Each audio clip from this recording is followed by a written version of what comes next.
Safety is always the #1 priority for schools across not only Manor ISD, Texas, but on a national level. It's important that as a community we stand together, we come up with ideas of how and what we're doing as a school system to be able to provide the safety and security of not only students in our campuses across the district, but for our staff, administrators, to really make sure that we keep that priority #1.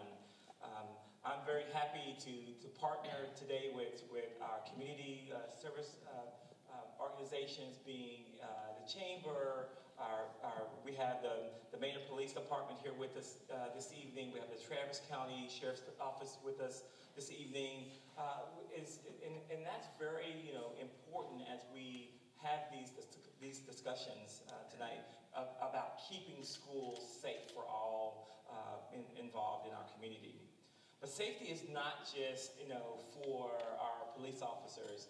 Safety for schools it's a joint effort for not only for parents, for our teachers and our staffs, for all community members in Manor ISD, for everyone to be vigilant about what's happening within the schools. So again, that's why we're here this afternoon, is to kind of have some conversations about what are some of the concerns out in our communities, giving our community a little insight about what we're doing in our schools to also make sure safety is #1. And so again, if you have an opportunity tonight to express and kind of ask questions, please, we're going to have a couple of mics out there for you to be able to come forward and ask those questions and work from there. To give you a little overview of how the night's going to go, we're going to start out with a brief presentation and then giving you an opportunity to have some comments about the presentations, comments about things that you want to make sure that we address within our schools, those types of things.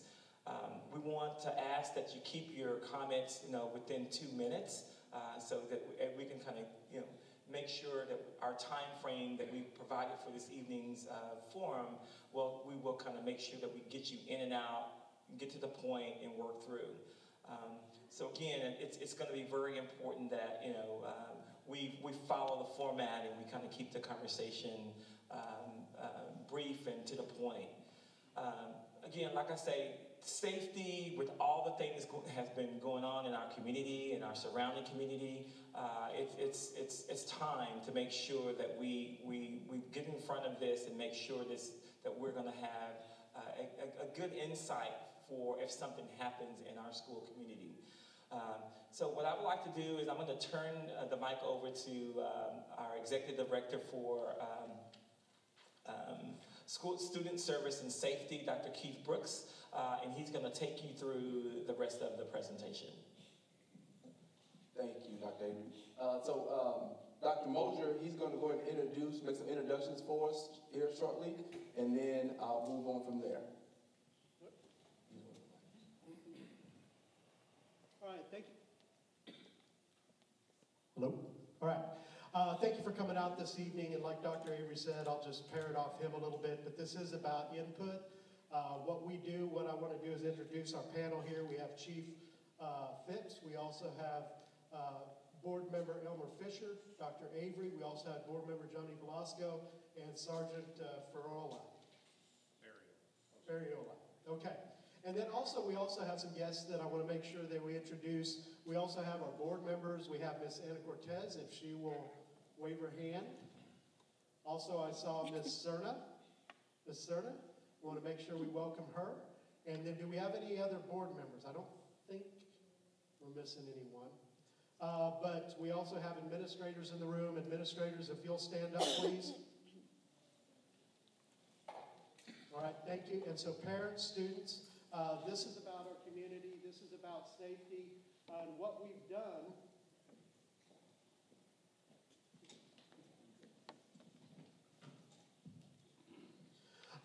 done one of the first things they said is, schools, if you have not had a safety meeting with your community, you need to have a safety meeting.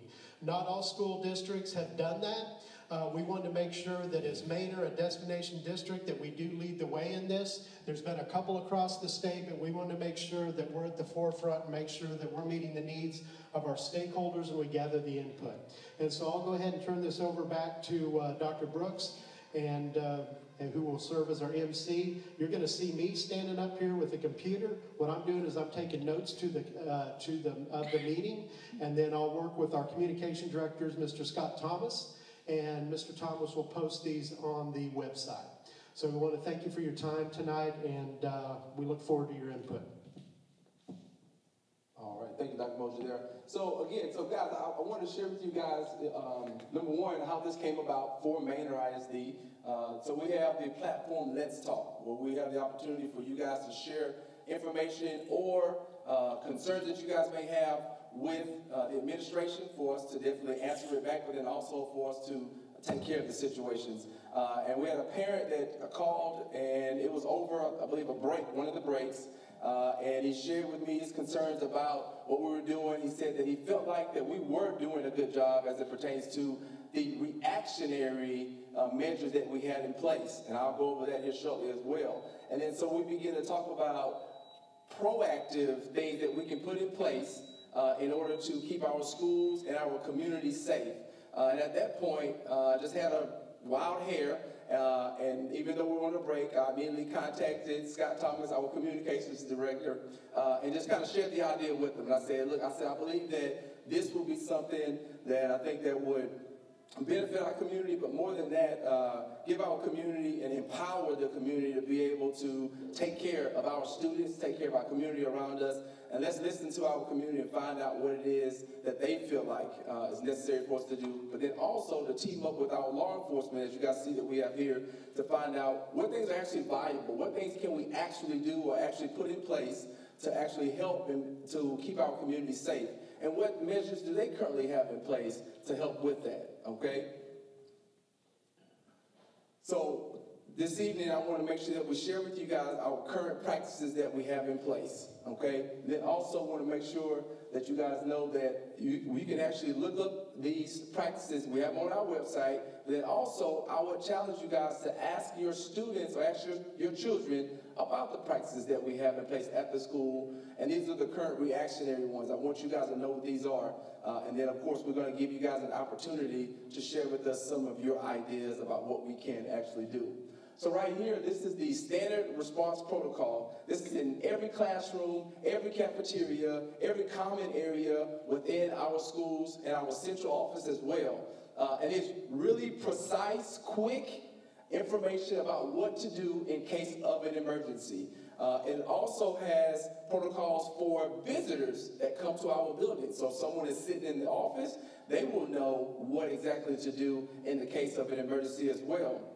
Now, a lot of times this is all good in theory because we have some signs that we're asking our front desk staff or anyone who's in the front to actually put on windows to say that this is a lockout or this is a lock-in or whatever it may be. But in an actual event, we don't see that actually happening. We don't see someone really stopping what they're doing, finding that copy, and putting it up there. So that's more so for drills that take place during a normal school day when everything is fine and everything is going well.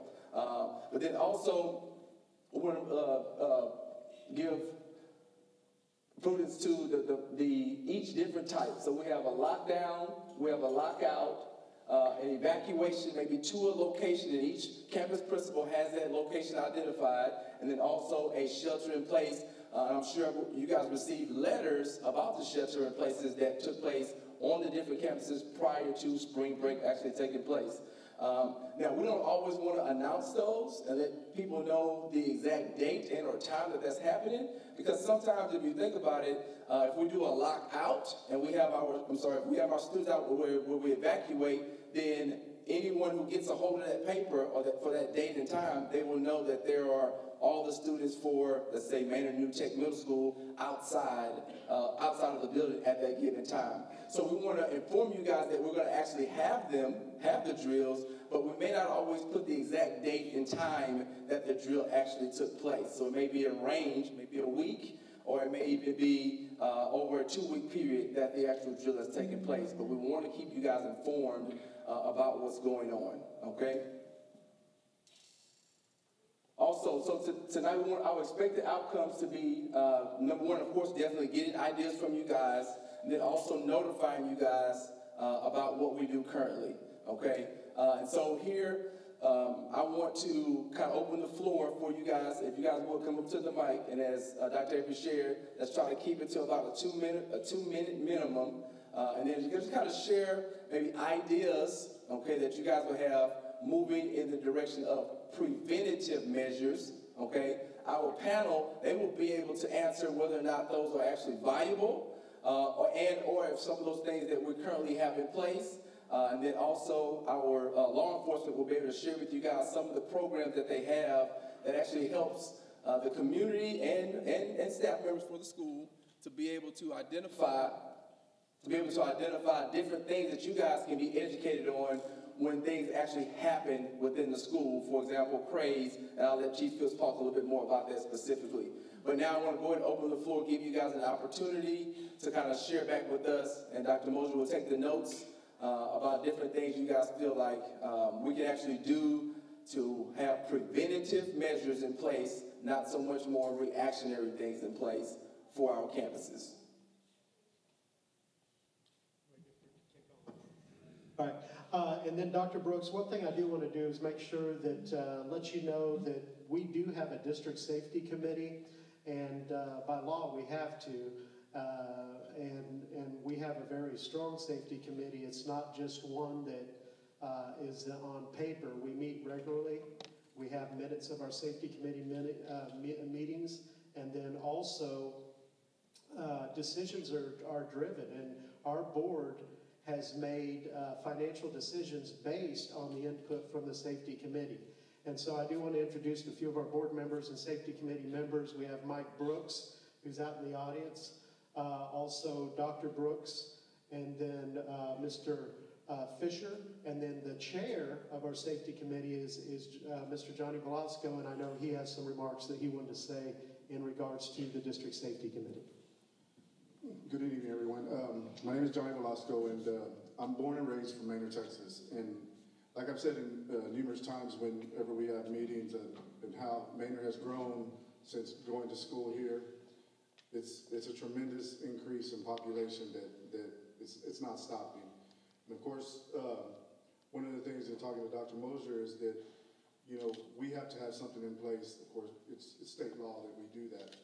And one of the things is that I'm sure one of the questions is probably going to come up, and I do want to go ahead and speak from my personal aspect is, should we allow teachers to carry firearms? From my personal perspective, I won't agree with that. And I have several reasons for that. And one of them is, if we do have an active shooter on one of our campuses, how will one of these officers in brown and blue know who is a marshal or not? That's one of the things I ask. And of course, how do we really know the backgrounds of those teachers? I mean, yes, we do background checks on teachers, but it's a very scary world right now. Of course, with the things that have taken place in the last few weeks or month, you know, it's very scary, and you know, we're vulnerable. We're very vulnerable to that situation, and you know, one of the things that I share and that I care about is because, yes, I have a child that attends school here in Manor ISD, and I can say that I feel very comfortable of his safety attending these schools. And I want to thank again all of you for coming out. It shows the interest that you have in safety for your child and other children in this district. And I don't know, Mr. Fisher, do you have anything you'd like to say? I'd like to thank everyone for coming out tonight. I think, you know, the most important thing that why we gather here tonight is because the district actually houses our most prized possessions, which are children. And what we wanted to do is literally be completely transparent, be able to have you to ask the questions that you feel are, you know, in the back of your mind. So when you're at home and you're hearing of these shootings and how people are actually reacting to them, we wanted to be able to stand at the actual forefront with our partners to talk about how we would handle some of those things that keep you up at night, so that when you leave here, you understand that we're here with you and we're working toward an actual solution. As Mr. Velasco said, it is a scary time for everyone because this is something that is relatively new and you just don't know when it strikes home. The best thing that we can do is continue to be completely transparent, to communicate, to definitely be able to answer the questions that you have so that when you leave here, you do understand that guess what? We are proactively working to get better each day to keep your children safe. My kid is here, so I can tell you when I see the drastic things that are happening, you know, within state to state with some crazy people that are out there hurting our children, it makes you wonder, you know, can it happen to us? So I think the harsh reality of it is that no one is safe from it. But what can we do with our partners as a district to ensure the best response for the safety of our children? So tonight, strongly encourage that you come up to the mic, that you ask those questions so that we can work to attempt to answer those questions for you. And so if I may really quick, I'm going to share with you guys some of the measures that we have put in place that we would probably deem to be proactive, okay? Definitely number one, the board has to make sure that in all of our purchase or financial endeavor we do, if it's over a certain dollar amount, they have to approve it, all right? And so we have full support of our board, and they've approved many things along the lines of safety and security for our campuses to include for this campus. As you guys can see, there's a lot of glass, right? And so the exterior of the building currently right now is protected fully. We have film on all of the exterior of the doors around this building currently, and that was completed over spring break. And so if anyone makes an attempt to break those windows, they will not be able to do that, as well as being able, if they come into the building in any way, where we have changed the doors here so no one can come through the door over here without it actually being buzzed by someone at the front desk. So you just can't come and open the door and just walk into the building. These front doors right here, of course, are always locked as well. Within our elementary campuses, we've added 90 more cameras within the interior as well as exterior of the campus so that we can have eyes in different places that, you know, if there's an individual that's not there at that particular time. And so we want to continue to do measures and find things that possibly will make us vulnerable that we can address, and I'm fully confident that our board will definitely support us in that. Again, so if you guys, like I said, just share those with us, different preventative measures that you guys have ideas on, we'll be glad to definitely listen, and then definitely come up and create a plan on how we're going to get those things done.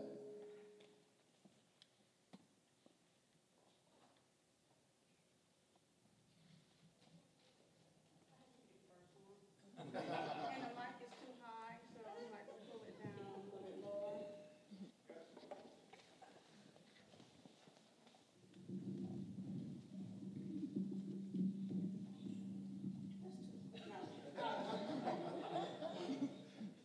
Okay, hopefully my voice won't crack, but my concern is not the new schools.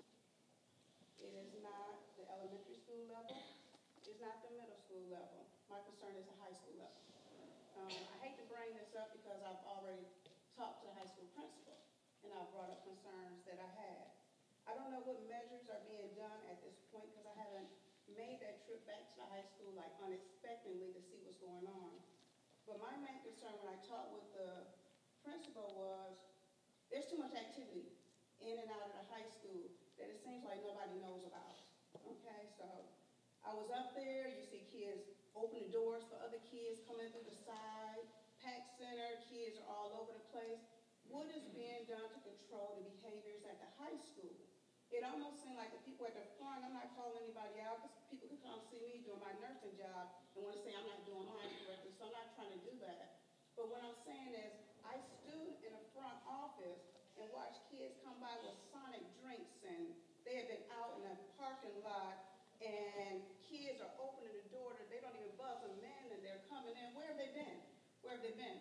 If they can get in and out like that, who's to say other people that are not even students, past students, anybody can get in and out and nobody knows what's going on. So myself as a parent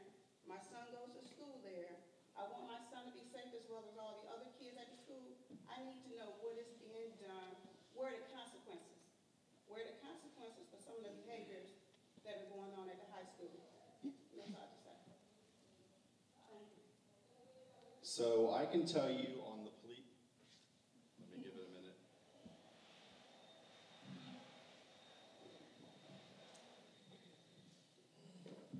On the police side, we're not inside the schools, but we're outside the schools.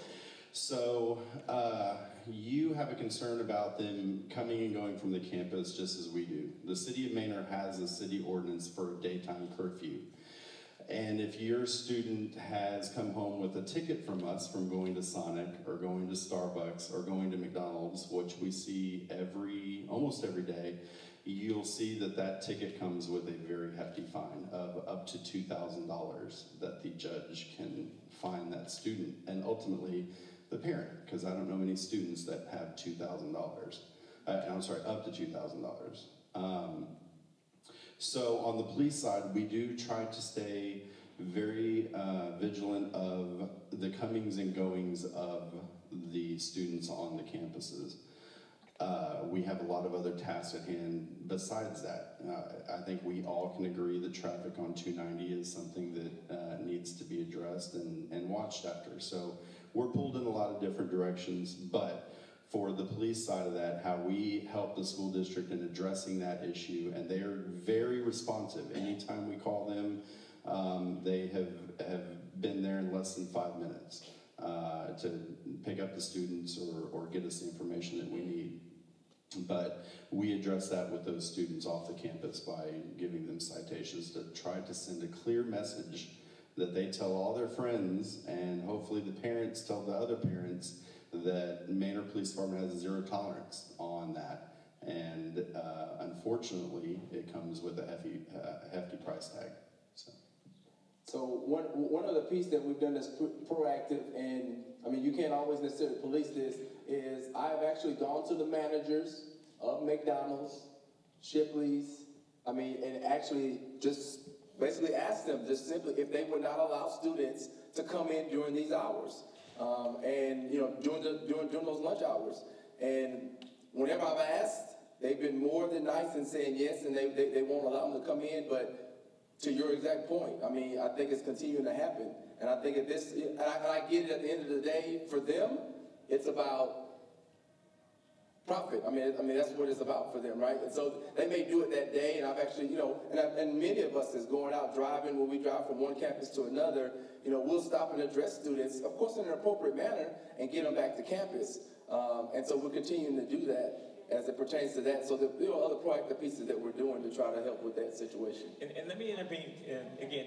It's a big issue for me as well. The high school is a monster in itself, and it's always a continuous improvement process that we always have to put out in front of my administrators.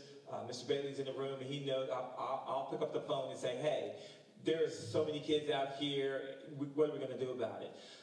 Just this morning, my administrative teams, we started talking a little bit about, what are some other things that we can do? One of the things I feel is going to be a key factor in that is the badging system. Being able to understand, I wear a badge every day, and kids are going to have to, just like the dress code. We got people in our buildings that do not enforce that dress code, and it's district policy. And my administrators know. Yeah, well, that's coming. We can't do that at the high school level, but we're gonna do some things with uniforms in elementaries and middle schools, and really tighten up, the dress code at the high school level. But the badging system is going to be one of those things that should help us a little bit, because guess what? Next year we're opening up the senior high school. We're splitting 9, 10, 11, 12. We have a brand new CTE center at the Manor High School. We will be busing kids back and forth all day long to these sites. We have New Tech kids coming to the CTE center. We have CTE center kids going back to New Tech. We have, senior high school kids coming to the CTE center. So the CTE center will be the hub of everything that goes on in our school system. So we have to come up with a color coding system where if a kid has a blue blue badge, we know that that kid is a traveling kid between one of the 3 campuses. So those are the types of things that we're going to do to tighten up. And when we split the campuses up a little bit, I think we're going to have to portion off some of our facilities because they're wide open. They're wide open to the community, and we have to kind of curb that up with everything going on with schools and safety. And kids and families say, no, we got to give kids choice. Well, they have a choice. They're coming to school for free. It's a free public education. We have rules, and we need to enforce the rules. And that's one of the things that I think we got to do a better job of. I have to do a better job of as superintendent of schools making sure. The board, at the beginning of this school year, told me, Dr. Avery, do what you have to do to make sure if kids don't want to be in your buildings, let them go, and let the parents deal with them.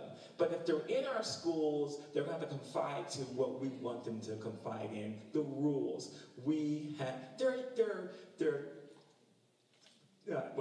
5 to 18, 19-year-old students. They're not adults.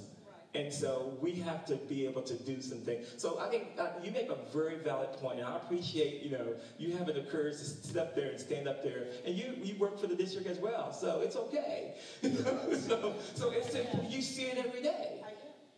And so, but when you bring it to an administrator's viewpoint and nothing's done, I want you to stand up and say, I've already spoke to the administrator and nothing's been done.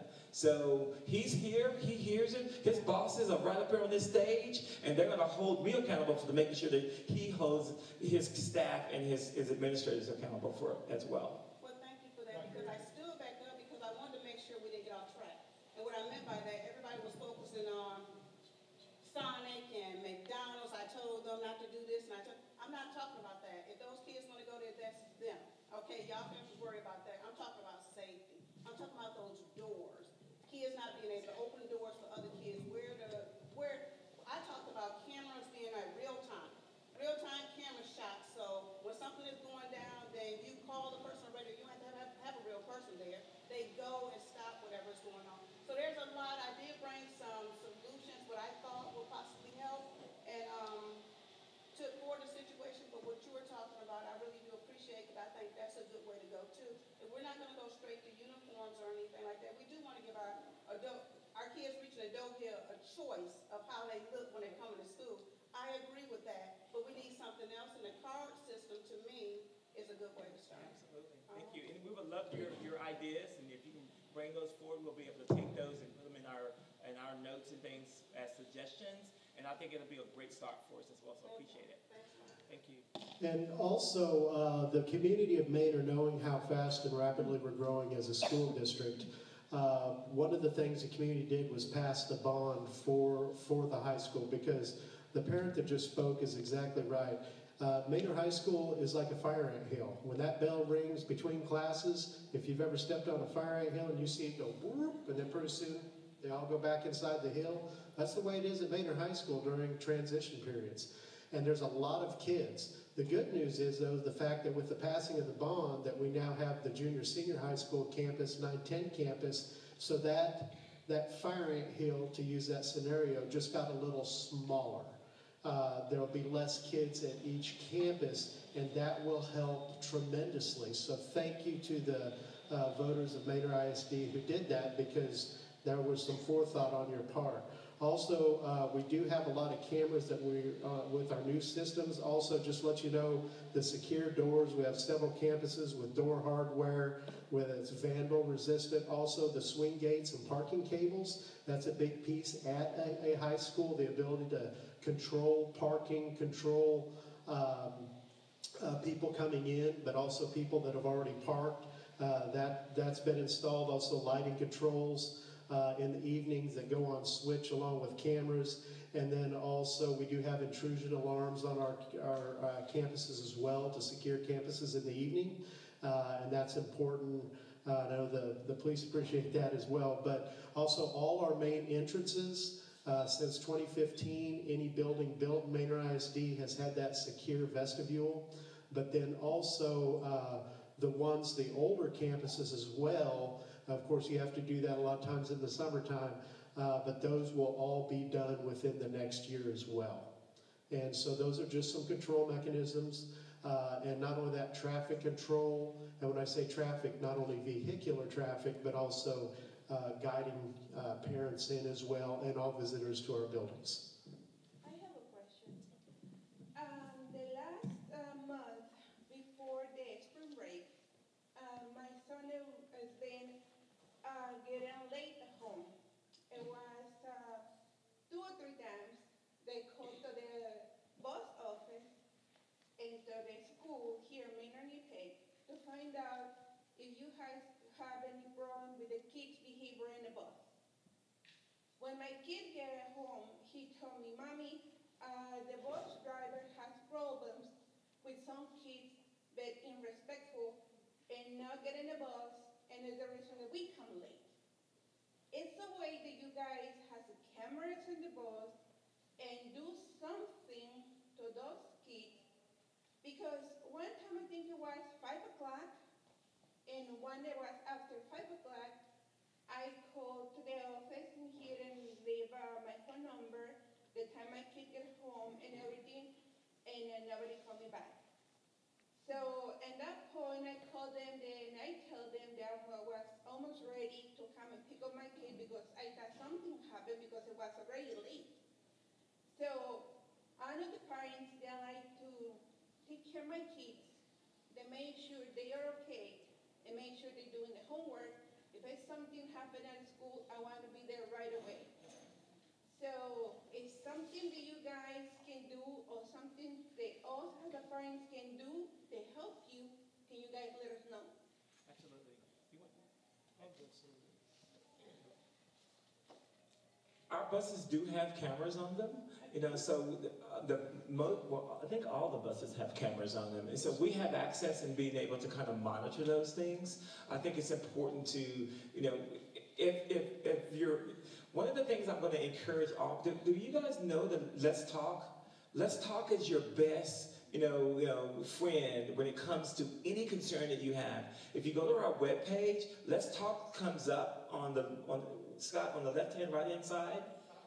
At the top right-hand corner, you can, every concern that you have, just like you told me here, you can go on and put that in there, and it's going to go to Scott, it's going to go to me, my assistant superintendents, and we deviate where that goes. We have 24 hours to give you a response. And when it doesn't happen, I get on to them, because that is the mechanism that we want parents to be able to communicate with. That's a concern. When your kid doesn't get home on time, or he's standing at the bus driver's having to stop and scold kids, and it's delaying, because most of the time, when you know your kid is there at 4:45, you want them to be there at 4:45 and not, and not deviating from that.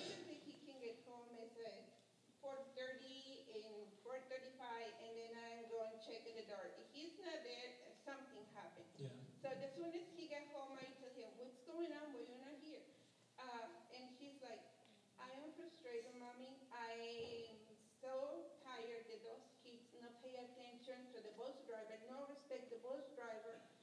And I don't know what to do. I'm tired and go to school. Can you pick me up? And I say, well, you have to learn to cope with those people, because it's going to be your future, but those kids don't have to be like that. You know what I mean? Yeah, we'll get the bus number from you. We'll take. I'll have my transportation director take a little look at that, because there is video on that bus, and if there's a concern of not being there, and I'll make sure I get with the principal as well. I mean, we can kind of look deeper into your issue and see what we can find out for you, and I'll have one of them contact you as well. Okay. And also another question about you, sir. Mr. Velasco. Yes, Mr. Velasco. You say that you guys has a very good system and check the background check of the teachers.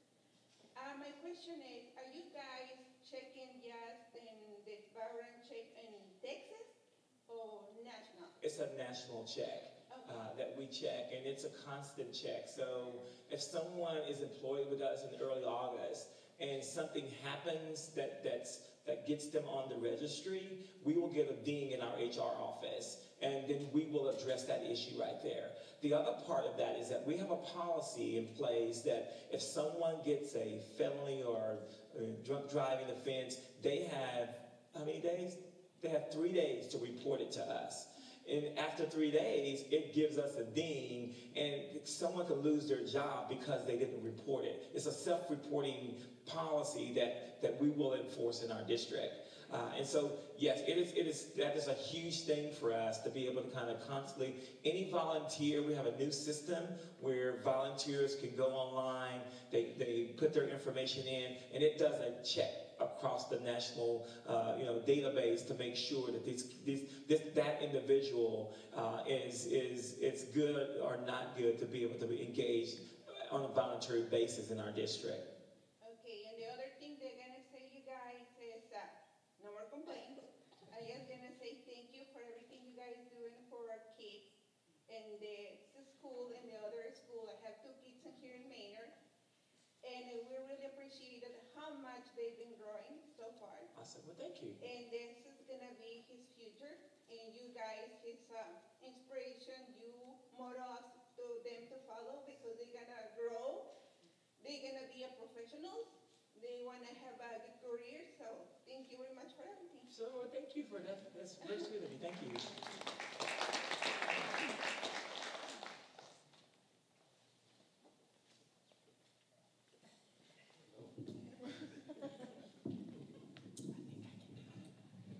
I just want to follow up on something that you said earlier when she was asking her question about uniforms.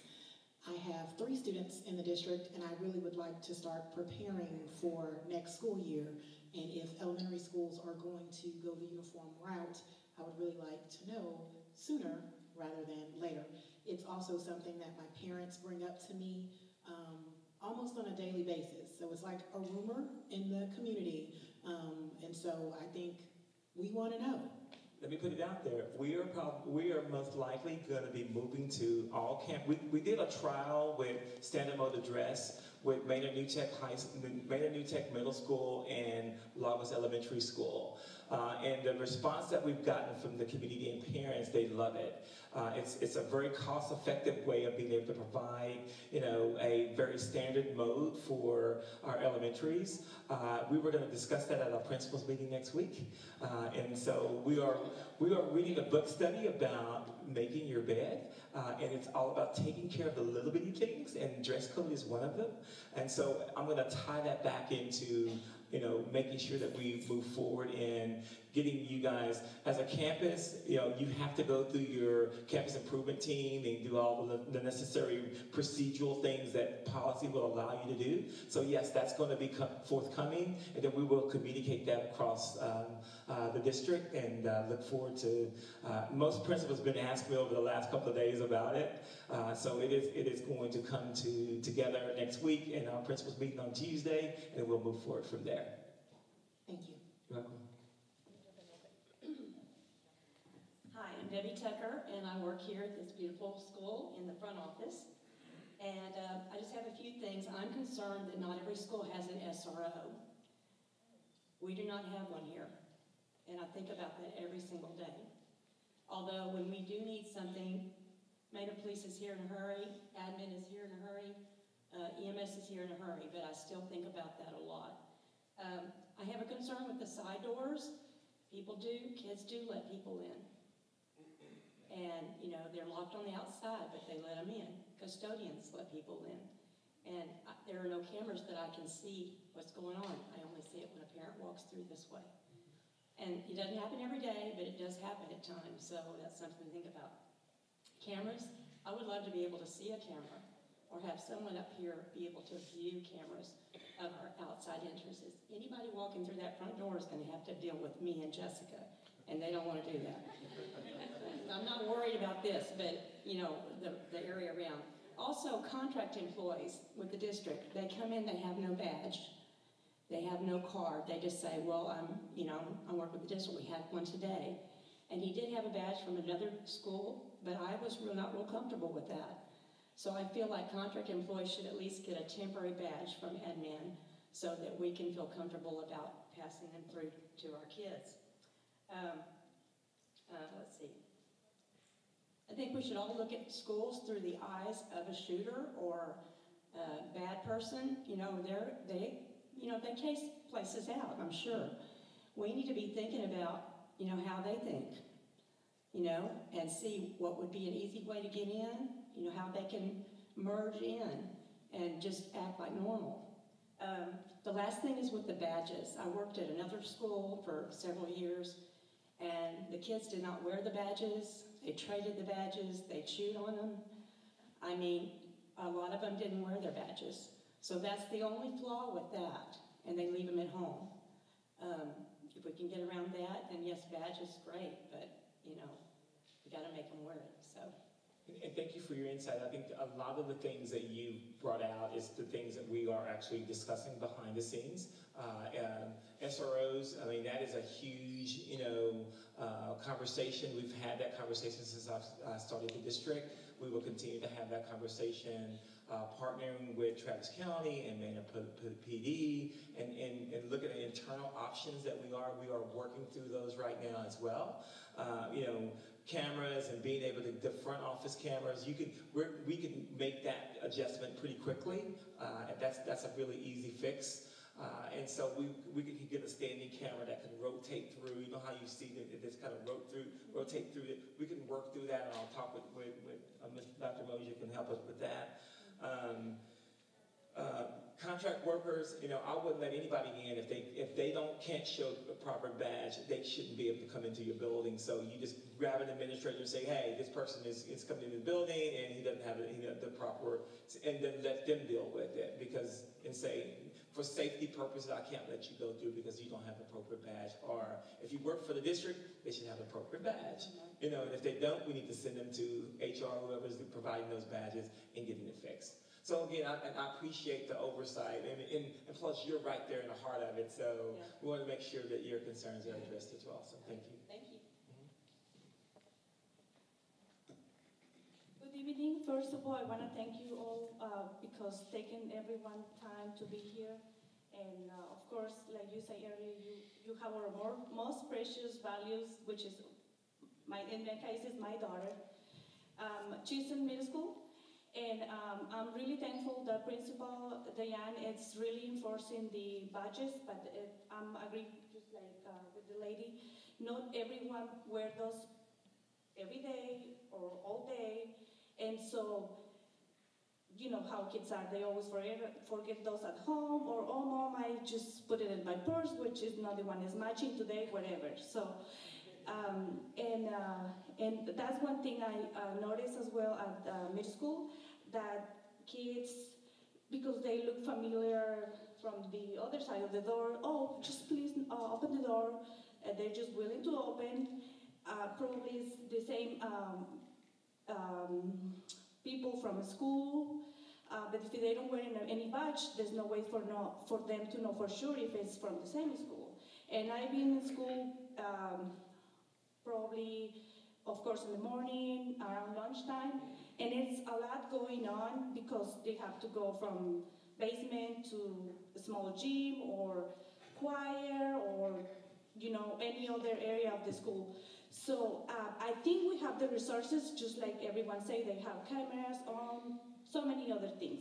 But I think we need to have like someone that is monitor them during school hours.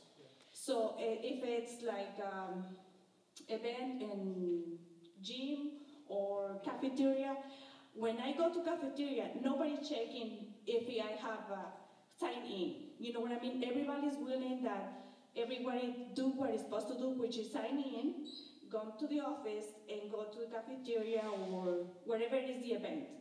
So, and I see people that they're just, even if it's a parent that I know or someone that is just like a nephew or whatever, and they go to the office, they don't even sign in, they just go through the main office, and they go back to the cafeteria or wherever is the event. So I think if we already have the resources to check around and make sure schools are safe, we need someone to be in charge to monitor that they work properly during during school hours. Yeah, and thank you. I think that's important, and that's what our principals and their assistant principals are supposed to do. But consistently. they can do everything. True. I mean, she's always on the run. I've been there willing to talk to her, and she's very nice, say, okay, I'll come back at 5. And I can already see the phone ringing, and she has, oh my gosh, it's, you know. So I think it's really important that we have, like, if we have cameras, we need somebody to is looking at the cameras. And officers are great. They're always there at the middle school where I always go. They're always there. But they just have 2 eyes. You know what I mean? And so I think, hopefully, never happen anything in this area. But it's just my heart is broken watching all this bad news. So I think we have the resources. We need just someone that is being, like, more eyes, you know, on the campus. And I think middle school and high school, you know, they're unfortunately the big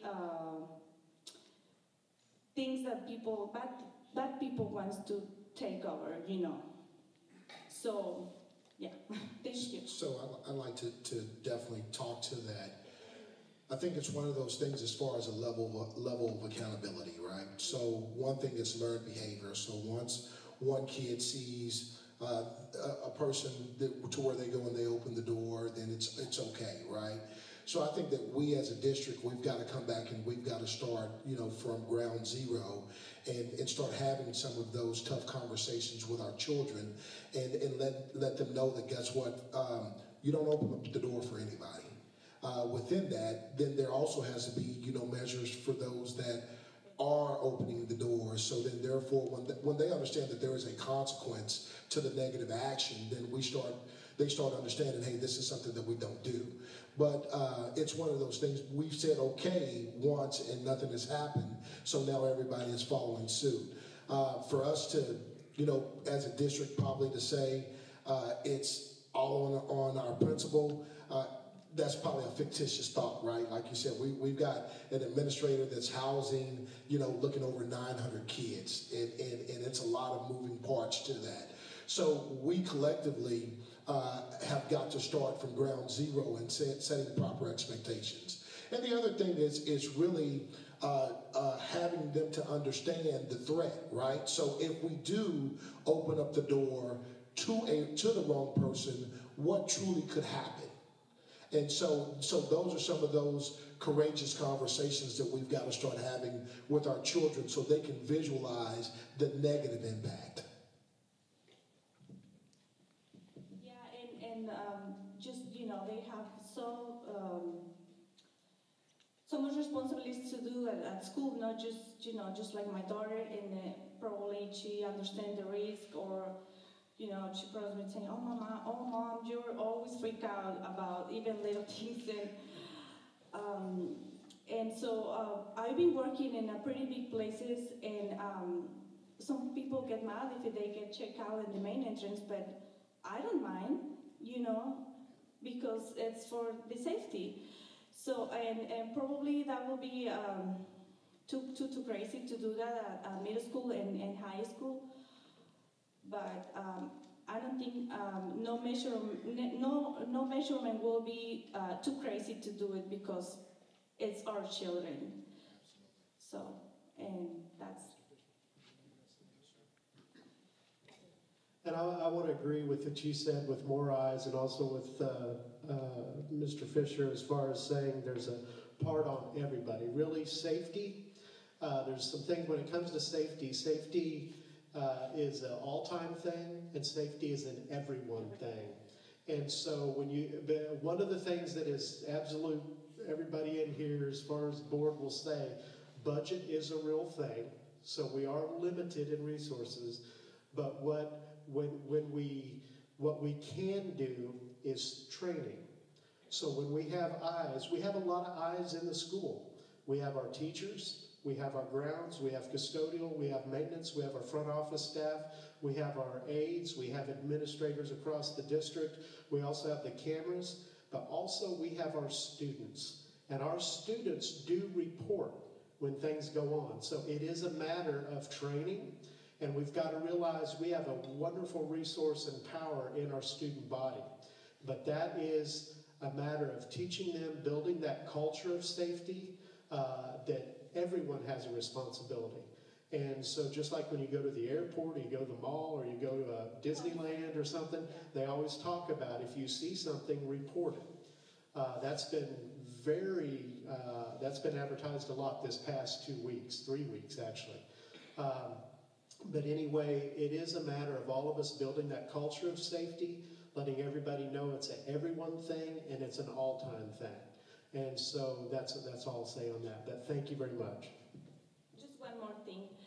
I know, maybe the budget is a big deal, but we can just, I don't know, we can just find sponsors so they can help us, just like get some money from here and there, maybe businesses around, or so many organizations that they're, willing to help.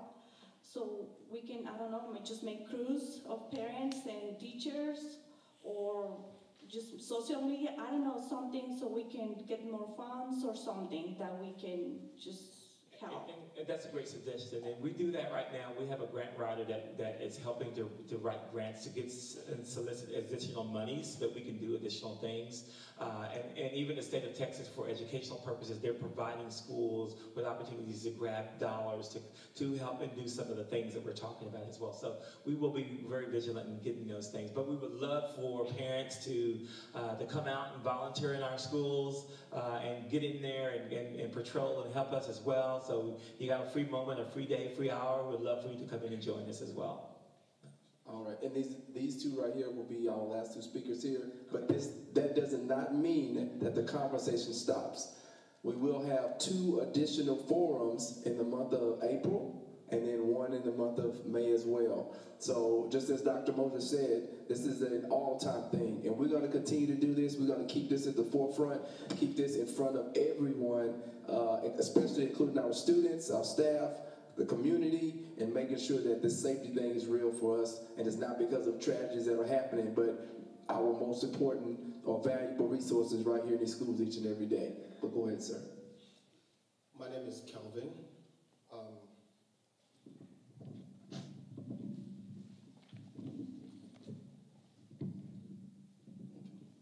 Thank you.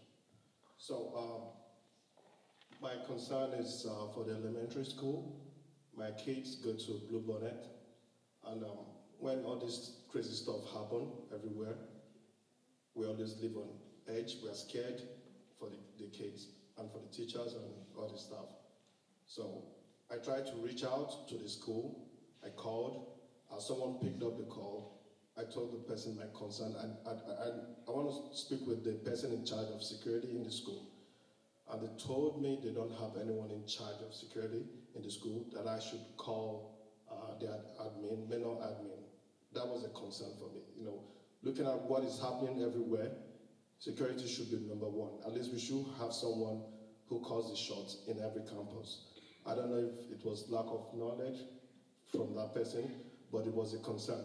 Anyway, I did call the Manor admin. I did not, nobody picked the call. So I went to Let's Talk and I dropped my concern there. And somebody got back to me very quickly. I was impressed. I'm not sure who that person is, but I raised my concern about safety. Now the person went through all the stuff that is in place that's to make sure kids are safe. I pointed it out that all these stuff are reactionary. Like, things happen, this is what we do.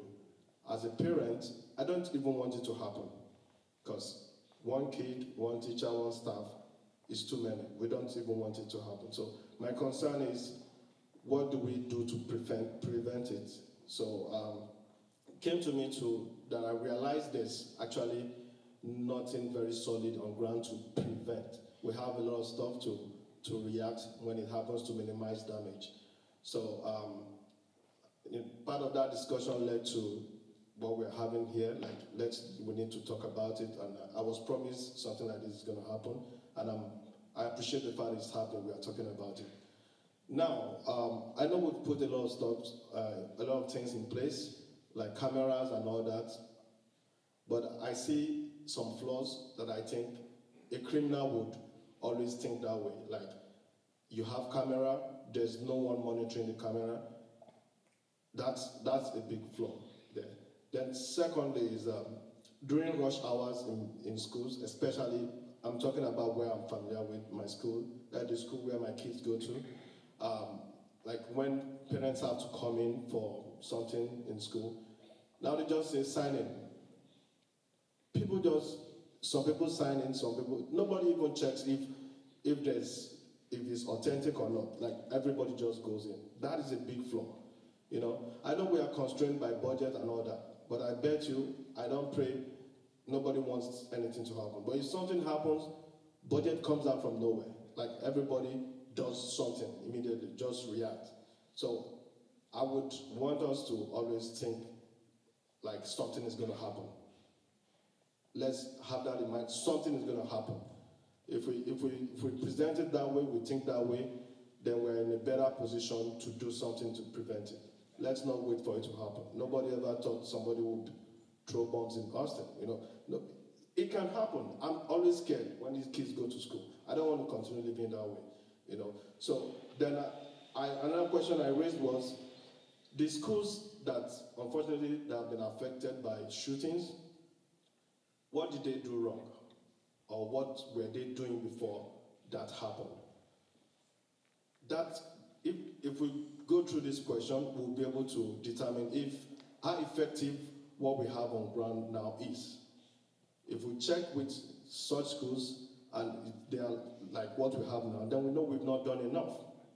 You know, there's no harm in trying to find out, okay, this school district had this incident, let's find out what happened, what did they have on ground, well, after the investigation, what did they think they could have done better?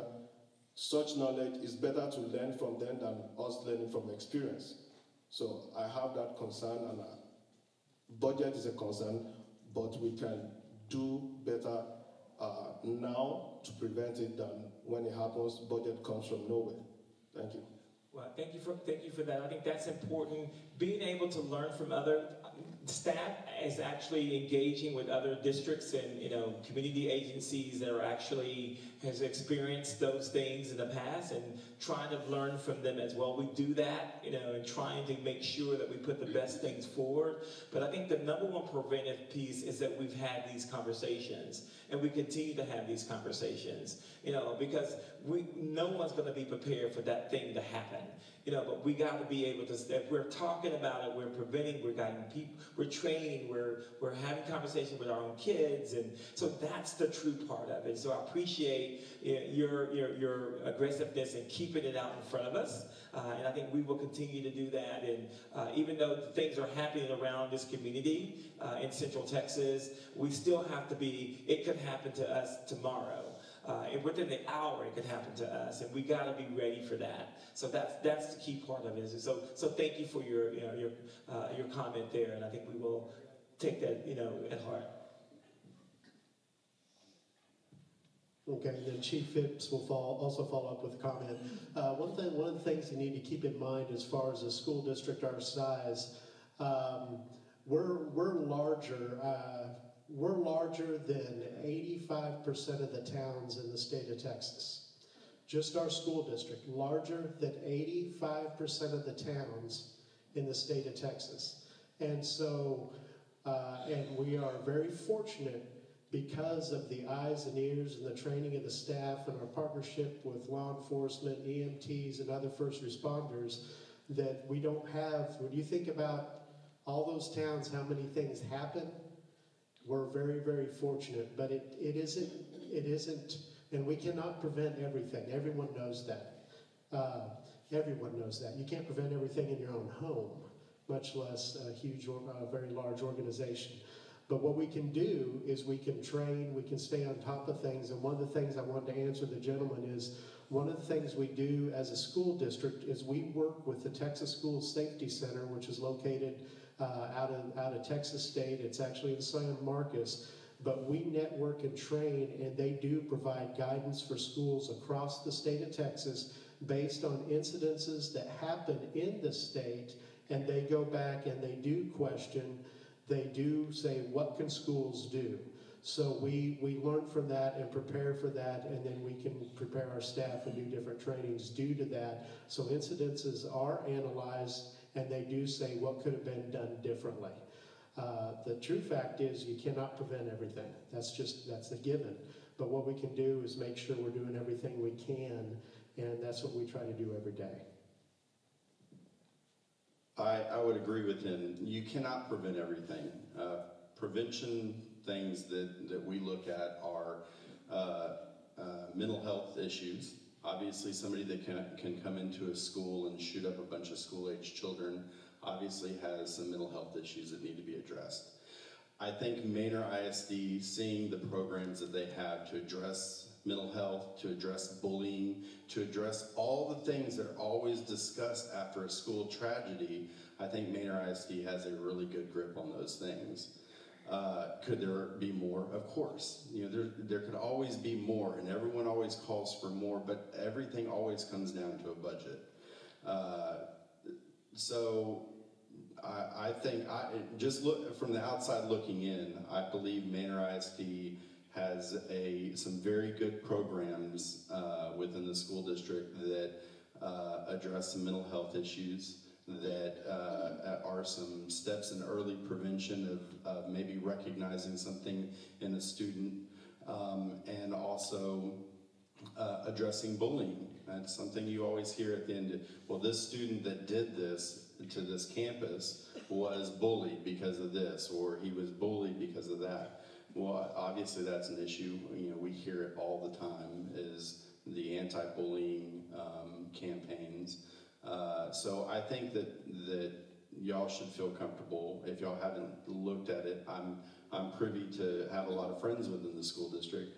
I know that they have taken some great steps and have some great programs to address mental health issues, and I think that's a noble thing for our school district. But just like he said, you're never going to be able to prevent every incident. People who have mental health issues sometimes keep those to themselves. It's a personal thing, and a lot of times programs, even though they can be offered all day, every day, they're not going to get that student. So, you know, what is the answer after that? How else can we prepare? We talked about the students letting people in campuses, and that comes back to see something, say something. Somebody probably witnessed that student letting somebody in, whether it be a student or employee of the school district, and those people should say something. If it's a student who doesn't feel comfortable saying something to that other student, then that student should go to a teacher. And that all comes down to training the students to do that, letting them know that you have no obligation to let anybody, even a fellow student, in that door. You know what the rule is, you know what the protocol is, just like the airport. You follow an airport employee through a door, whether you just ate lunch with them or not, they're going to close that door behind them, and the next employee has to come and enter a code to get in. So the students and the faculty have to realize that those unsecured doors that might have a camera on them, but after the point somebody's let in, the camera is no good. It's great for us that we can see afterwards, well, what were the steps? But beforehand, everyone needs to understand there is no obligation to let anybody in, to card anybody through, to apologize for the school's safety. That there's an open door, they can go see her at the front, feel free and get yourself a badge and then come in and enjoy your time on our campus. But I don't have an obligation to let you in here. And that's the message we should be sending. Back to training. You know, I am a firm believer in training, and I think that there are some programs available that our department teaches to the community as a whole. We have offered to somehow work that in with the school district, and that's a conversation that is continuing. But understand, go online and educate yourself on what to do if you are involved in a situation like this. And if you have kids, have that conversation with your kids, and don't rely solely on the school district to provide that training. Go after it and seek it for yourself. Because these things don't just happen in schools. They happen at concerts. They happen in movie theaters. They happen at malls. Y'all have an obligation to be prepared yourself. And being prepared helps you, helps your family, and in the long run helps us when we come and arrive on scene. So I urge everyone to look into the classes that are made available through your local law enforcement agencies. Look into training that is available to you free online, and then have those tough conversations with your kids. I think those conversations have always gone on in families. They may have been pointed at different directions, but the conversation needs to happen that there are bad people out there. There are people who have mental illnesses, and here is what we as a family are going to plan, how we're going to plan, and how you need to respond if you're involved in a situation like that. Okay, I'll try to keep this to my 2 minutes so we can all go home. We just went through active shooter training at my office, and so I'm always looking at, okay, what happens if this happens? Where are the exits? And if someone comes in these doors and he can't get in because it's locked, can he shoot through these second doors? Are those protected with the film as well? That's in the works right now. We're expediting that over the next couple of weeks. Every area that is exposed will be protected for someone being able to get through. Okay. And so yes, that's coming. And so if he goes into the office and God forbid he gets through this lady, and is that door like a buzzer door? 'Cause Yes. I know a lot of It's schools, currently a buzzer door now. we don't have a buzzer in my elementary school. It's wide open. So you can go through the office and just turn and go right into the school. And one of the things that the board has passed is making sure the older buildings in the district will be equipped with those types of things. Am I correct, Mr. Brooks? Though we're in the process of the funding is there. Now we're in the process of implementing and making sure every single building is secured that way to protect for that purpose. Right. Yes, ma'am. So it's coming. So the film would be on these, and this is a beautiful campus. I've never been here before, but there's a lot of glass. Yes. And there's one of the things that we've had, our Manor Police they're doing training in our buildings as well, so that if something happens inside a building, they have access, they know where to go. It's important. Those gates come down like this, and all the glass will have the film on it as well. Okay, good. And I'm sorry, I keep asking questions. What was my next question?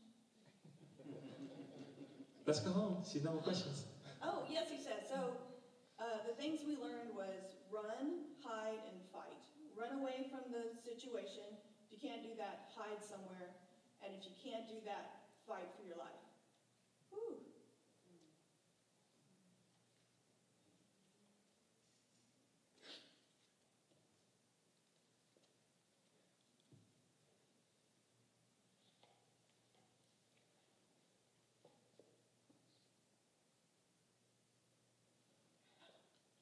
Sorry.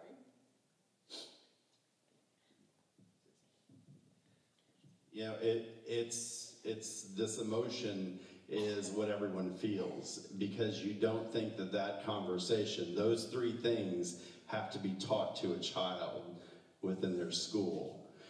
So, but you're doing the right thing. You're here, we're having this conversation, and you should have a feeling of that your school district is doing something.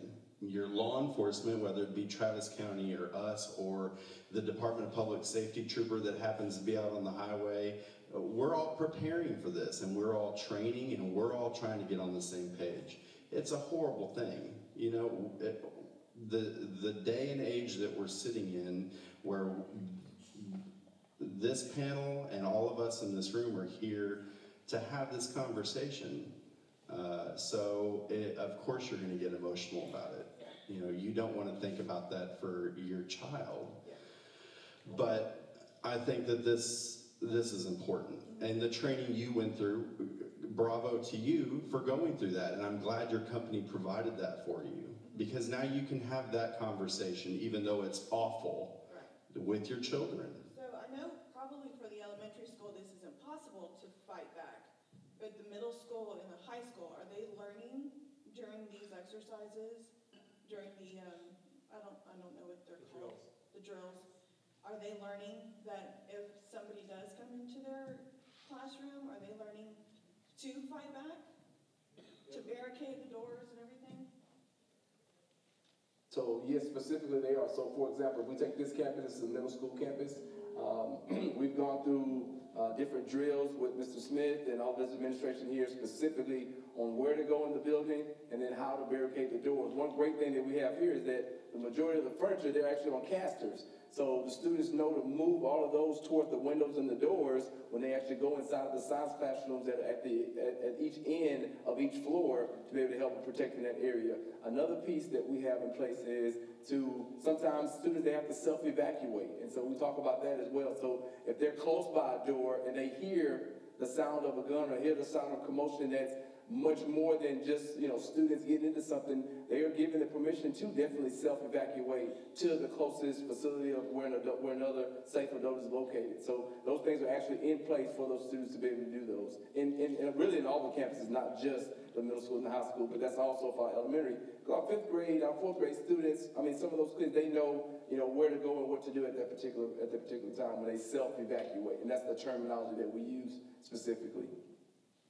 Thank you. And so, commend you for the emotion, because that shows the love that you have for your child. I think that we all have the same emotion that you just had with the realization of what could happen. Within that, I'd like to ask everybody in this room something that if you are a part of social media, I'm a firm belief that tonight this room should have been packed, right? Because we're talking about something that is happening in today's activity day in, day out. So when you are talking to somebody within our community, if you are on social media, tell them the importance of being here to share and understand exactly what the district is doing and to be able to allow us to address, their concerns. We have our partners here with us. They understand and to be able to have them having an ear as to what your concerns are, it's huge. So within that, my ask is that when you're on Facebook, tell them how important it is to make it to the next meeting and the meeting after that, because we are only here keeping their most prized possession for hours upon hours during the day. I also want to say that, with the, like I said earlier, it's a scary time in our world right now. And, like Mr. Fisher was saying, yes, this room should be packed. And yes, we could probably be here all night asking questions and, concerns and everything like that. But, one of the things is that me personally, what I share with my son is not to be afraid. Do not be afraid. Like I said earlier, I feel very comfortable with him, and I'll say it, he goes to Manor High School. He's a freshman, and he goes to Manor High School. Now, if he acts out of line, I'm gonna find out about it. But the thing is that I want him to be able to face the world, of course, not in fear, but in pride and strength, of course, and that's within him. And the thing is that I know this young lady here personally up here in front, and yes, I share her concern, and yes, I feel that same emotion, not only in tears, but yet inside of me to where it hurts. It hurts a lot. Of course, when people say,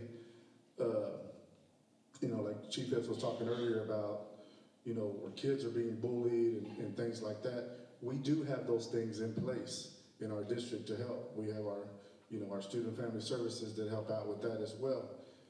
And again, I really want to express my gratitude for all of you coming out tonight to express your feelings and concerns. And I'm sure when we have our next one, I'm sure there's probably going to be more, and I hope to see that. I don't want a response. I know we're already running late, but we missed gymnastics, so we can come to this. My concern is the mental health issue, and I have children at the elementary level, and the situations that we mostly talk about, the preventative for the safety, usually are at the high school level or the middle school, because that's where the issues of shooters or threats happen. But I've had parent-teacher conferences where there's issues with children in first grade, second grade that are throwing chairs and that are doing things, and all they do is get in trouble, and then they go home and probably get in trouble, and then they come back, and then they get moved out of their classes. And I know you guys have resources, and I've used the Let's Talk, and I've gotten a really quick general response of what I can read on the website. And so I want to know what, and you don't have to answer, it's rhetorical, you can save it for next time, but I know the teachers are feeling overwhelmed. I can feel it in the conference meetings. I know that they're feeling like they may not be supported, and they may not be here, or they may not want to say it, but I can feel it. And you do have resources in place, because when I've asked, you do have them, or you have them on the website, but we have to ask for them. They're not out and letting the parents know. So maybe that's something to consider, is to more outreach, letting them know that these things are available, letting the campuses communicate with the families in the community so they know that these are available, and giving the training with the teachers and thank you for that. Thank you very much for that. I think that's very important, because as this community knows, we're getting children 4, 3, 4, 5-year-olds that are coming through our system with challenging issues that we as schools have to face and have to come up with solutions to be able to address some of those things. And so we try to, as a district, to put forth that focus to try to get kids and do things, to help out a little bit. So he works for the district, so I'll give him a chance to kind of talk to me a little bit about that. I just want to say one thing real quick. All this is fine and dandy, and I love it, but we always forget that our population in Manor, a lot of our population is Hispanic, and there's no translators here. There's not a lot of translators in our district, and because I speak and I translate every single day for a lot of parents, it means a lot to me, and I'm pretty sure that it means a lot to a lot of the people that are here. And you all ask yourself a question on why there's not a lot of people in here today, is because you also need to realize that the trust has been broken in the past years with Manor. And I hear this every day, but I think we need to put it out there more, because safety is a big issue. Yes. But it also starts with the trust of our own community, because I live in Shadow Glen. And a lot of people, if you start looking at a lot of their comments, it's that I don't trust, I don't trust, I don't trust. But I bring the trust issue to this because of the fact that a lot of our parents, especially in the elementaries and the middle schools, come into the classrooms or come and eat with their kids. If they're not here, and God forbid there's an active shooter early in the morning, how are they going to know what to do if we're not teaching them, or they're not here to know about that? That's just my thing. Thank you. I think that's very important, and we've been very cognizant of trying to make sure that we make that switch and provide additional things that we do. We do provide messaging that goes out both English and Spanish. Again, this is one of the opportunities that we felt that needed to get in front of us. And remember, we said we have 3 additional meetings, and we'll make a point to making sure that there is a translator. We could even do one of those meetings as a full-fledged, translated meeting to be able to kind of focus in that. And then we also need to take it out to the community to be able to help with that as well. So I appreciate that very much, and I think that's something, again, we're all about lessons learned. And lessons learned tonight is that we got to make sure that we address that issue and make sure we keep that at the forefront of what we do. So I appreciate that very, very much. Hi. I won't take up too much time. My name is Fabian Martinez, and I do have one idea. Some of the badge issues or the suggestions that you were making now, I think it's something that's been in place for a long time of one version or another. Passes, badges, some way of coming in and out. I was wondering how much more you could incorporate modern technology, or maybe even not so modern, but possibly badges that identify a kid as he walks in through the door or walks out of a door without somebody physically having to see them. Also, sensors that will tell you when somebody walks through that door that doesn't have a badge, it's identified. So you know when someone's going in and out of your doors, and you know who that person is. Also, there's temporary badges that can be programmed by the name, and that way you know when the person's in the building and when the person's leaving. Absolutely, and those are some of the newer technologies that we are, my staff is researching. There's ones where kids that ride the bus, it scans them and it tracks them getting on the bus. It tracks them going off the bus. Again, now those are some of the things that we are looking into and trying to figure out what's going to be the best solution for us. And the cost-effective solution for us. So I appreciate that is something that we are considering. But that is a way that we got to start thinking about that. And being able to utilize some, but I appreciate you bringing it publicly to say, hey, that may be something that we need to do. And again, it is something that, because I get all those types of new safety devices and shelter in places in the classroom where they can go into a little gun-proof little house that they use as a library. There's all kinds of things that we have in front of us as school districts to consider, and that is one of them. And so we have to pilot some of those things and test them out to see if they actually work for us, because in different environments works different ways. So again, I thank you for that.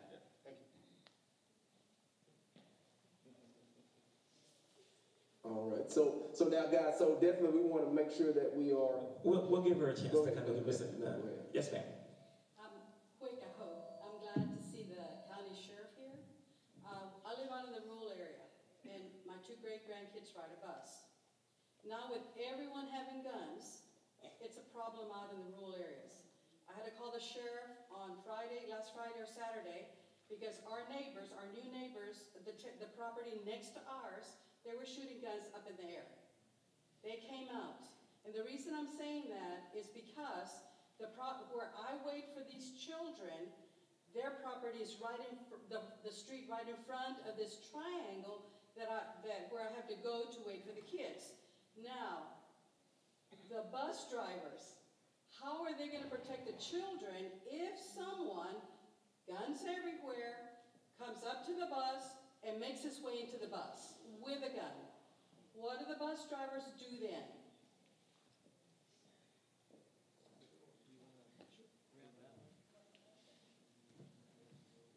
Obviously, if someone's trying to enter a bus, they don't care about the state law that you're not allowed to get on a bus if you're an adult and you're not a student. But if a bus driver, there's a lot of pieces to a bus.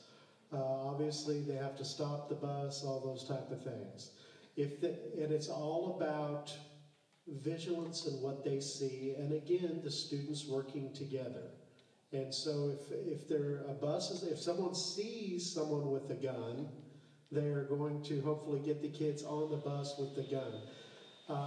Because they can't keep the bus running, all those type of things, jump out and those type of things. They're going to close the door and take off is what they're going to do.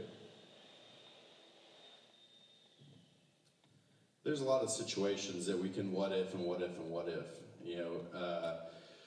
Obviously, I think that anybody that's thrown into that exact situation, they're going to respond the best way they know how. And is that going to be the answer that saves the kids' lives? Well, we won't know until that situation is put before us. So, again, in my opinion, it comes down to preparedness and reaction. Does the bus driver know to remain calm and react in the appropriate manner to save lives? Because the situation we can what if all night. We can sit in here and lay out scenario after scenario after scenario, and it's all going to be different. And it's always, there's going to be the gun debate, which I'm glad that this really hasn't gone to that, but everyone has their own opinions on how a certain situation can happen or should happen. In my opinion, it all comes down to preparedness and keeping calm and responding the way you should in regards to the particular incident. Just for the sergeant that's here, we were told that they couldn't do anything about it, even though they were shooting up in the air, because he didn't see it. I didn't buy it, but that's what he said. They can't do anything about it because he didn't personally see them, even though we have a video of him just shooting up in the air. I guess they were drinking. See, that concerns me that someone with guns that are drinking might do something bad. All right. Well, I really can't answer all the questions because I wasn't there. Saying that he just can't do anything because he didn't see it. I don't completely buy that either. There's other avenues. If you have questions, you can call the sheriff's office to have them look into the incident, especially if you have video of them doing this, because there's discharging a firearm across a roadway. That's an offense. That's something that could be done. It depends on a myriad of circumstances of everything that happened there. If there's further questions you have about that, you can contact the sheriff's office, and then you can get with me afterwards. I'll give you a number to contact. While I have the microphone, I want to address this lady's question about mental health. Travis County has a resource called Integral Care. They're the mental health agency that deals with these issues. They have an asset out there called MCOT, Mobile Crisis Outreach Team. They're available to the community. When you call in, they will respond usually within 24 hours. If it's an emergency situation, there's also a law enforcement aspect of that where we can get a response immediately. They're usually there within an hour. So there's those resources out there.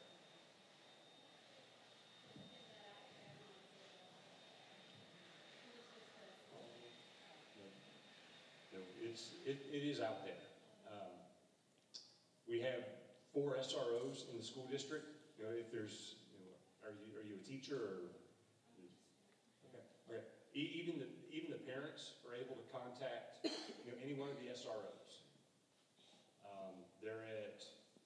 We have 2 at Manor High School, 1 at Decker Middle School, and 1 at Manor Middle School. But they're a resource for the district. They're not going to be able to drive to every campus, but you can call them, or you can call the campus and see if they're available to talk to you, and meet them if you wanted to meet in person. My name's Becky. You want me to go to the mic? Okay. Or I'll stand over here. I'll say this real quick. Okay. Oh, it's unplugged. Okay. Thank you.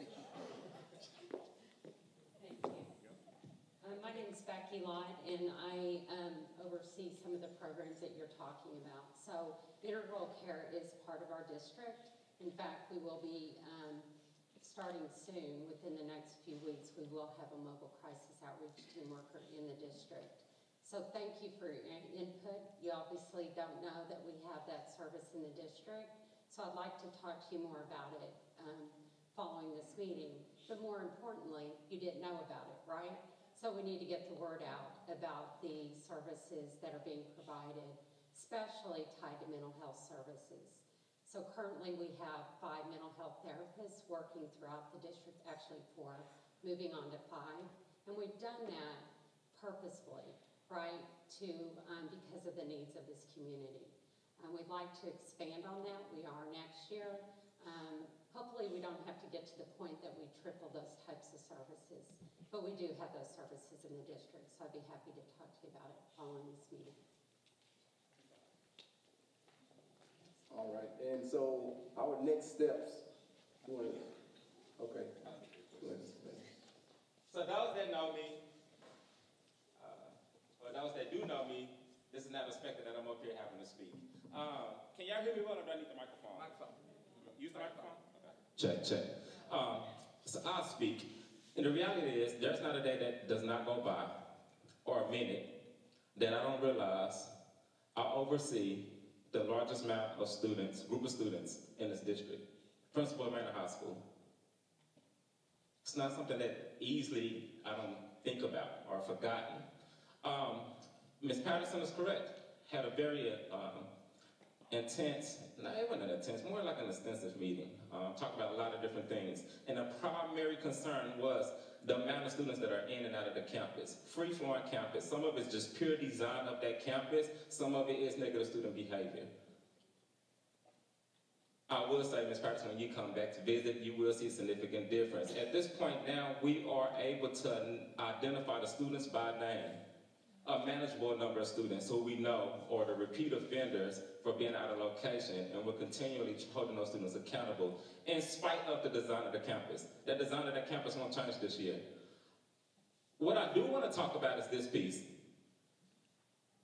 Yes, I'm the principal at that campus responsible for those students, but we have a tremendous team which allow us to have immediate response and allow us to be proactive when it comes to safety. For example, what does that look like? When we get our videos from students, when we get our intel from students. The fact that when this was going on, I'm on a thread between my administrators that are here, senior high school principal that's here, 3 of my assistant principals, 2 of my teachers who have a safety background. We're part of a committee. We sit there going back and forth, talking about practice steps. Conversation with Dr. Avery, he'll tell you, Dr. Avery, I know this meeting is important, but sir, I want to be at the campus. Because it's that consistent. The sergeants that's here, we work non-stop communicating about what's going on. And what this looks like, let me give you an example. Morning duty today, as I drove up to Manor High School, I saw 4 students at McDonald's. Now, I don't know if those students came to campus first and then went to McDonald's, or did they walk to school and stop by McDonald's and were going to school. I don't know. But the conversation I had when I went to the campus, walked out to where the buses dropped off, saw my assistant principal, Mr. Torres. Looked around, Mr. Torres, I saw 4 kids at McDonald's. I want us to revise to make sure we have somebody in this parking lot. And then also we normally have one of our SROs who drive around in the parking lot as well. We have 2 SROs, one of the SROs was out today due to a personal issue. And the other one was inside the cafeteria. So what we do, we start immediately action planning, so looking at, things that we need to do. And we revised it to where now we have 2 staff members to help supplement that. Had a couple of more things that happened. And so now, out of almost 2,000 students, we can get down to the students by name to account for it, which in my mindset shows us growth. Because at one point, we couldn't determine who was who. Because there's too many students out of location. The halls weren't clear fast enough. And so we have made progress. But at the same time, I do want to ask you all to spread the word about these next forums. We need this building packed with our parents. It is an ongoing, daily conversation about safety. Never know who will walk up into that campus and do anything. So we can never get lax, so we try to be very, very proactive, because we don't believe in being 100% reactive. That's poor planning. But when you're talking about safety, it's a non-stop thing. So I definitely appreciate all the support of you all, the support of every person up here. I have constant conversations with every person that's on the stage. And a lot of times, either we're talking about safety or instruction and growing our teachers. So I didn't get up here to make no excuses. I'm being honest with you. There has been some challenges at our campus. Our number one challenge at that high school really is students at a location. It has gotten better, but it's not zero tolerance yet. And that's what we're working towards with the safety in mind. So we appreciate your support. I had to say this. Just thank you all. Now I'm going to turn it over to Dr. Brooks to close us out. Thank you, Mr. Davis. Thank you for that. Okay. So again, guys, so what we're going to do is we want to make sure that you guys know that there will be 2 more meetings. And of course, as Mr. Fisher's point, please tweet out, email out, text out, Facebook it out about tonight. And then also, if you guys would please look on the website, you guys will see posters out, you'll see flyers out about the next meetings, the locations, and then also we will make sure that we will have translations there at the meetings within the community. That was another part of that. Also, we're going to, Dr. Mosier was taking notes there on different things that were shared here, and so we will come back with a plan based on some of the ideas and things you guys shared with us. But we will be strategic about how we roll that back out to the community. We don't want to roll that out and put that in the wrong hands, but we do want you guys to know that we are taking the steps necessary to be preventative, to take care of our students as well. And so again, I want to thank our panel, thank our officers for definitely coming, our board members again for being out this evening, and Dr. Avery and Dr. Mosier for allowing us to do this right here. And thank you guys mostly for your participation and your response to having our students safe within Manor ISD. Thank you guys, and good night.